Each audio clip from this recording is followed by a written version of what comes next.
There are 5 keys that make up a big part of your successful retirement. And if you're wondering what to expect when it comes to costs in retirement or how much you should have saved by certain ages, this video is going to be helpful because we're going to go over the average healthcare cost by age, and then also the average retirement savings by age, and then how much Americans get in Social Security benefits, and then how retirees actually spend their time, and then also the average net worth by age. So let's get into it. The first one is average healthcare costs. So this might be helpful to you if you're building out your retirement plan or you're going to a retirement advisor who's asking you, what are your expenses going to be in retirement, specifically around healthcare?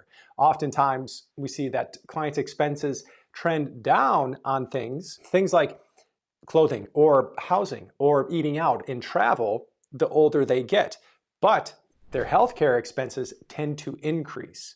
So according to the Bureau of Labor Statistics, people who are 65 and older here, we're seeing that their average cost of healthcare is about $7,000 per year. So this breaks down to just under $5K here on things like health insurance, like supplemental Medicare plans, and then a little bit over $1,000 on medical services like eye care and dental care, and then $726 on drugs and prescriptions, and then $250 or so on non-prescription drugs like vitamins and things like that. So I'm going to keep moving through these quickly. The next one is the average retirement savings, which mainly consists of retirement accounts like 401ks and IRAs. And a quick reminder here, people have retired with more than this, the numbers that we're going to look at, and people have retired with even less than the numbers we're going to look at.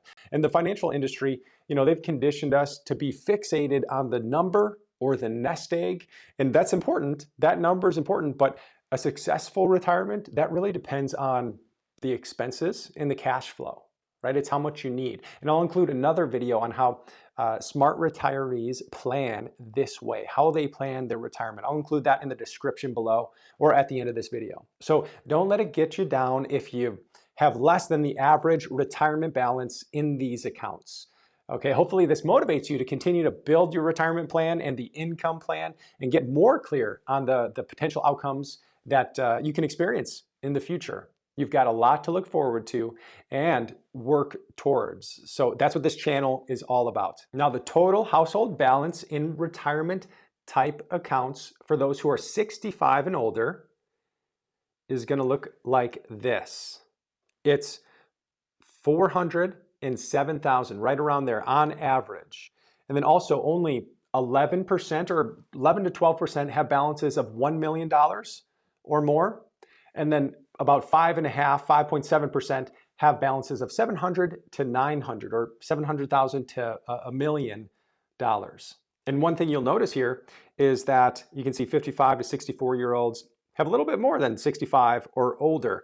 And if this being the peak retirement age, it makes sense that you start to spend money and then net worth or average savings in retirement accounts actually goes down. Now let's move on to Social Security income and what the averages are there and what to expect there, because a lot of people depend on Social Security to cover their expenses in retirement. Then after that, we'll go on to total net worth, what the average is there. And I also have a bonus visual for you at the end of this. And quick note, if you're interested in building out your retirement income plan just more fully than what you have now, check out my favorite new retirement planner in the comments below or in the description below. That should be right available there. So back to how much Americans should get in Social Security benefits according to the Social Security Administration. Nearly 90% of Americans ages 65 and older, they receive Social Security benefits. This is as of 2022, and let me get to the number. So 90% of Americans are actually receiving Social Security. Now the other 10%, they're either, I'll go back to that picture really quickly, but the other 10%, they're either still working or they've created a strategic withdrawal strategy that's different than the traditional retirement approach. And I'll share a strategy that a lot of our high net worth clients are using or will sometimes use. And you actually don't need to be high net worth for this to work for you. And by the way, part of the reason why we create these videos is to share what's working with some of those select number of clients that we actually get to work with at Streamline Financial. So hopefully it can help you too. And if you're liking this, don't forget to subscribe or just like this video, and then you won't miss the next retirement video next week. But I want to share this retirement income strategy with you because it's a great way to lower your taxes in retirement. But also remember to have just a check with your either CPA or your retirement specialist before you implement anything. But here's the strategy that people can lower their taxes over their lifetime. And the goal here is, let me draw it on the whiteboard or the iPad here, is if you can create an account that is not your 401k and not your IRA and not a pre-tax account and even not your Roth IRA. It's a source of money that's either like a brokerage account or it could be a bank account as well. That's monies that are available and non-taxable. So that when you stop working, pretend you are 65. Let me draw a timeline here and see if I can make this a little bit bigger so that it's easier to see. So here's the timeline. You're 65 and you retire. The great thing about this is all of a sudden your taxable income goes way down when work is done, right? But what a lot of people do is they start their 401k withdrawals or they start Social Security right away.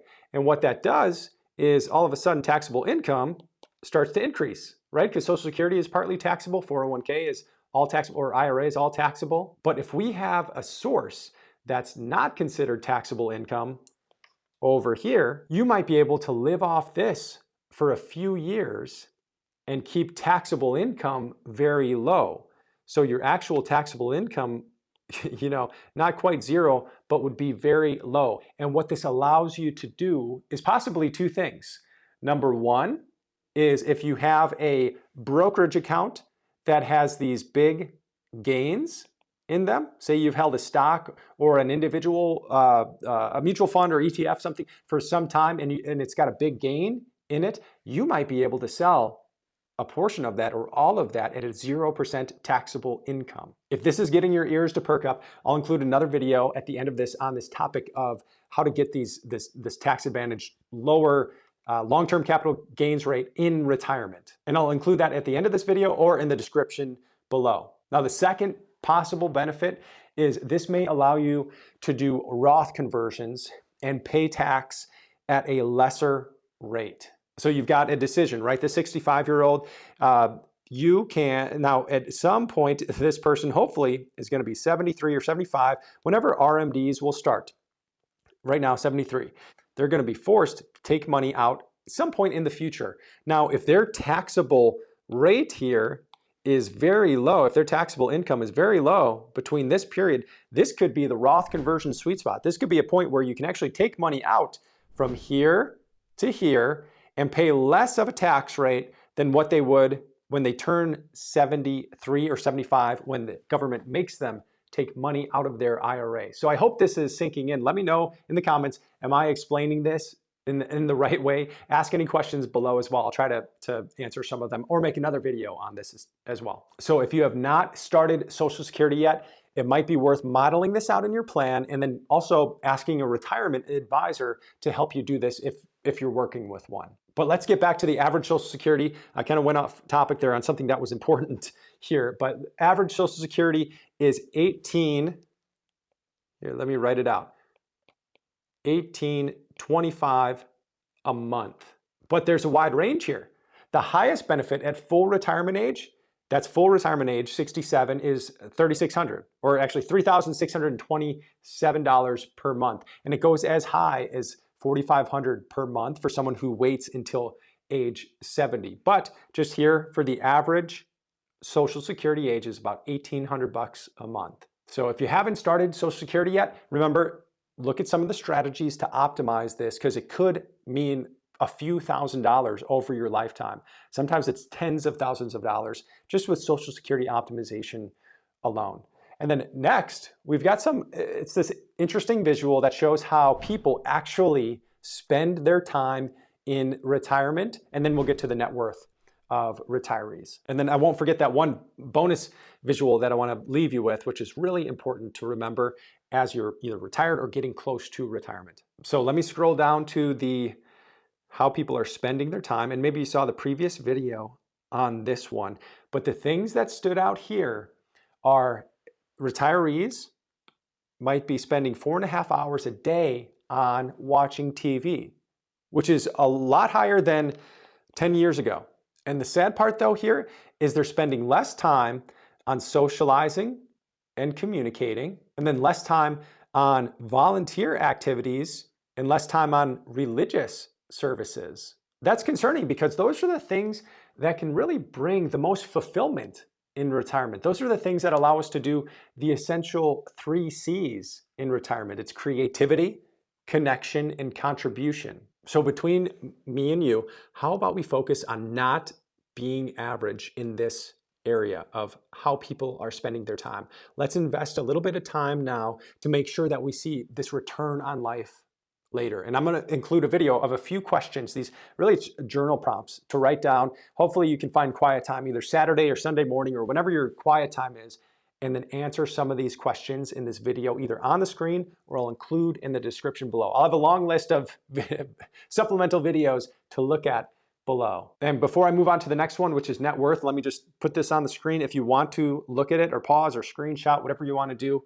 But the next thing I'm going to go to is net worth, the average by age. And it makes sense too. So get a picture here and then I'll scroll down.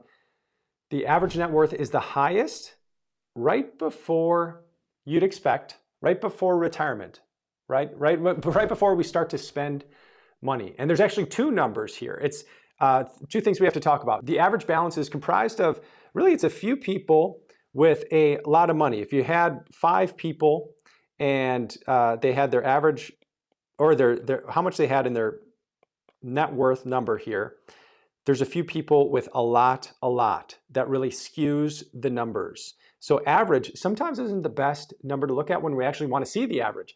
It could be that the median number, I'll explain what that is with a story coming up, but that's the more accurate representation of net worth here when we're looking at people who are 65 or 75 or older. Because pretend you and I, let's pretend we're out to dinner and we're at your favorite restaurant and there's a few other tables that people are scattered about the restaurant, but really it's only 9 other people, 9 total in the restaurant.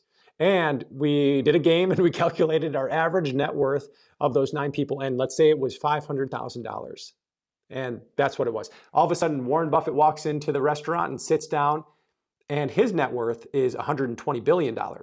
So all of a sudden, the average net worth of those 10 people now in this restaurant is $12 billion, so $12,050,000.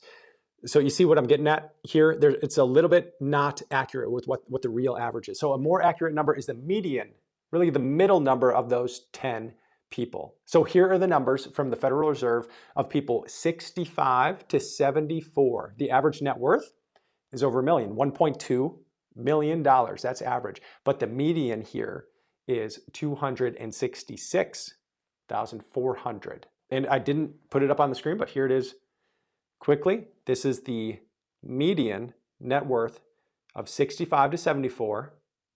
The average net worth was 1.2 million. So see the difference there? Then people 75 or older, the average net worth starts to go down.